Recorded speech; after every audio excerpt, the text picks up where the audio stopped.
ঈদের দিন তার ঘরে খাবার নাই। আয়েশা রাদিয়াল্লাহু আনহা বলছেন যে ইয়া রাসূলুল্লাহ কিছু দিয়ে যান, আমরা ঈদের রান্না বান্না করব।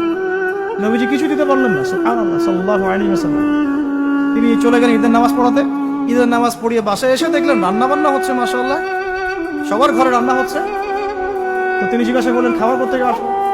তখন তার স্ত্রীরা বললেন, আম্মাজান যারা ছিলেন রাদিয়াল্লাহু আনহা, আয়েশা রাদিয়াল্লাহু আনহা সম্পর্কে বলেছেন যে আপনি যখন চলে গিয়েছেন তখন উসমান বিন আফফান রাদিয়াল্লাহু আনহু তিনি প্রত্যেক স্ত্রীর ঘরে একটা করে উট পাঠিয়েছেন।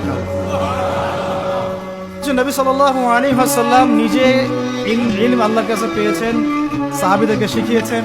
সবচেয়ে বেশি কঠোর আমল তিনি নিজে করেছেন। নেতার অন্যতম গুণাবলী থাকতে হবে নববী সিরাতের আলোকে, নেতৃত্বের গুণাবলীর অংশে তাকে নিজেকে আগে আমল করে দেখাতে হবে। শুধু বড় বড় কথা বলা, লেকচার দিয়ে খান হলে চলবে না, মানুষকে সেখানেই চলবে না, নিজেকে আগে আমল করে দেখাতে হবে। আমি কয়েকটা এক্সাম্পল দিচ্ছি।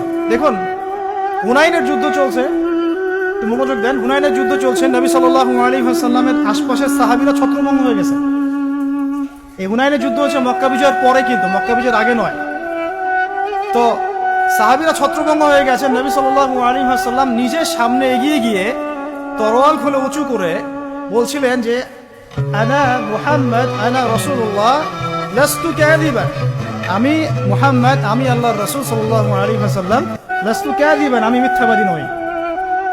তিনি যুদ্ধের ডাক দিয়ে পিছনে পড়ে থাকেন না, তিনি নিজে সামনে গিয়ে তরোয়াল উঁচু করে সাহাবীদেরকে ইন্সপায়ার করছেন যে আমি আল্লাহর রাসূল, আমি মুহাম্মদ, আমি মিথ্যাবাদী নই, হালুম্মা ইলাইয়া, আমার দিকে তোমরা আসো, ছুটে আসো। তখন সাহাবীরা ছুটে আসে।